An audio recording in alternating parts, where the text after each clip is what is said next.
और हम स्वीकारते हैं कि अभी हमारे सारे उच्च माध्यमिक विद्यालयों में भवन और शिक्षकों की पर्याप्त व्यवस्था हम नहीं कर पाए हैं, ये स्वाभाविक है। लेकिन किस परिस्थिति में बहाली हुई थी, कैसे लोगों के द्वारा बहाली हुई थी और उस समय कैसे बिहार लोक सेवा आयोग चलता था महोदय, एक जिनकी सबसे बेहतर स्थिति रही वो निलंबित हुए, नहीं तो बाकी 3 जेल चले गए भ्रष्टाचार के आरोप। और हम स्वीकारते हैं कि अभी हमारे सारे उच्च माध्यमिक विद्यालयों में भवन और शिक्षकों की पर्याप्त व्यवस्था हम नहीं कर पाए हैं, ये स्वाभाविक है। एक साथ 5,000 आप अपने समय में पता है कितना माध्यमिक खुला, और हम लोगों ने 5300 उच्च माध्यमिक विद्यालय एक साथ पंचायतों में खोल दिया, ये हमारी उपलब्धि है। और आप पूछ रहे थे जो क्या करना है महोदय, अध्यक्ष महोदय अब बाहर जाइए।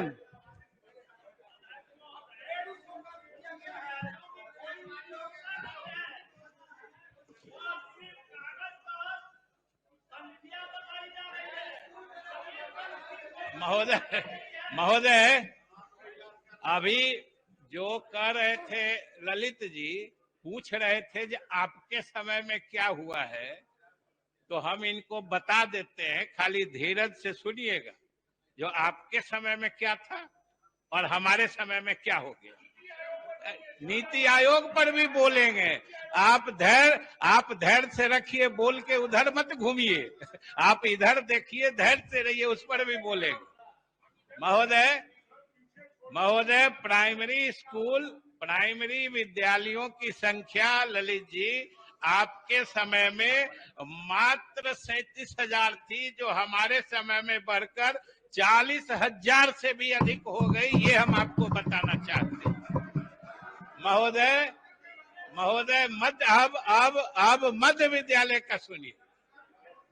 महोदय अब मध्य विद्यालय का सुनिए कि आपके समय में मात्र 13,500 मध्य विद्यालय थे और आज की तिथि में 29,000 से अधिक मध्य विद्यालय है। ये विद्यालय हमने खोला है, आप बार बार पूछ रहे थे। महोदय अब हम बताना चाहते हैं कि टीचर के बारे में बता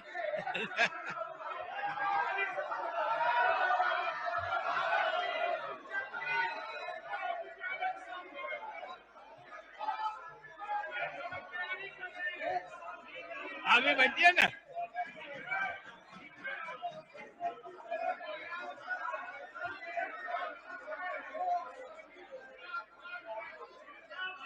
चलिए माननीय सदस्य, शिक्षा के प्रति गंभीर होना चाहिए।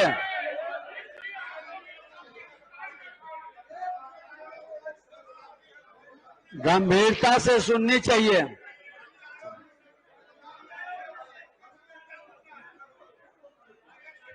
माननीय मंत्री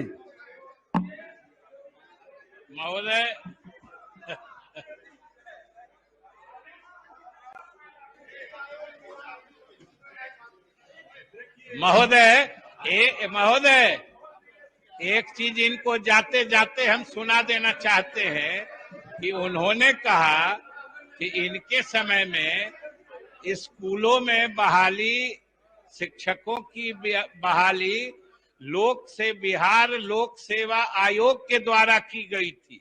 अभी ललित जी बोल रहे थे, बात तो सही कह रहे हैं, लेकिन किस परिस्थिति में बहाली हुई थी, कैसे लोगों के द्वारा बहाली हुई थी और उस समय कैसे बिहार लोक सेवा आयोग चलता था महोदय, यह सिर्फ एक बात से स्पष्ट हो जाएगा कि इनके समय में 4 बिहार लोक सेवा आयोग के अध्यक्ष बनाए गए, 4, और 4 में से एक जिनकी सबसे बेहतर स्थिति रही वो निलंबित हुए, नहीं तो बाकी 3 जेल चले गए भ्रष्टाचार के आरोप में, ये इनके समय में बिहार लोक सेवा आयोग की स्थिति थी कि 4 बनाए, 3 जेल गए, उसमें से एक जिनकी सबसे अच्छी स्थिति रही वो निलंबित रहे।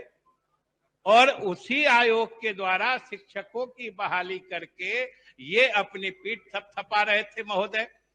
तो हम लोगों ने तो शिक्षकों की बहाली में इतनी पारदर्शिता से की है, और मुझे सरकार की तरफ से बताते हुए प्रसन्नता हो रही है कि इसी सदन को हमने पिछले दिनों विश्वास दिलाया था कि शिक्षकों की नियुक्तियां जो न्यायालय के हस्तक्षेप के कारण बाधित थी, हमने विभाग की तरफ से सदन को आश्वस्त किया था कि हम लोग विभाग की तरफ से पूरी सक्रियता से न्यायालय से अनुमति इजाजत की मांग करेंगे, और जैसे ही इजाजत मिलेगा हम उनमें नियुक्तियां तुरंत करेंगे।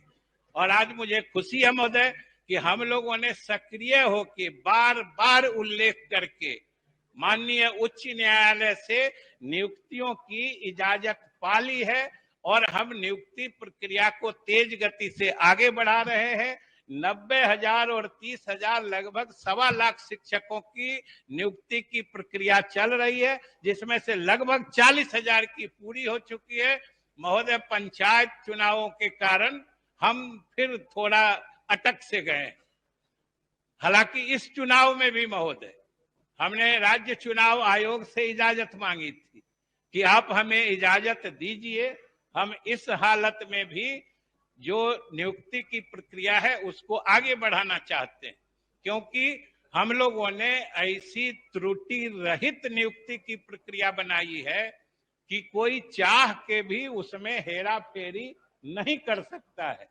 इसलिए हमको इजाजत दीजिए, हम लोग आगे बढ़ेंगे।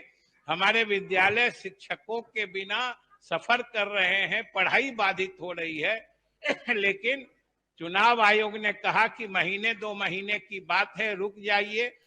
और हम स्वीकारते हैं कि अभी हमारे सारे उच्च माध्यमिक विद्यालयों में भवन और शिक्षकों की पर्याप्त व्यवस्था हम नहीं कर पाए हैं, ये स्वाभाविक।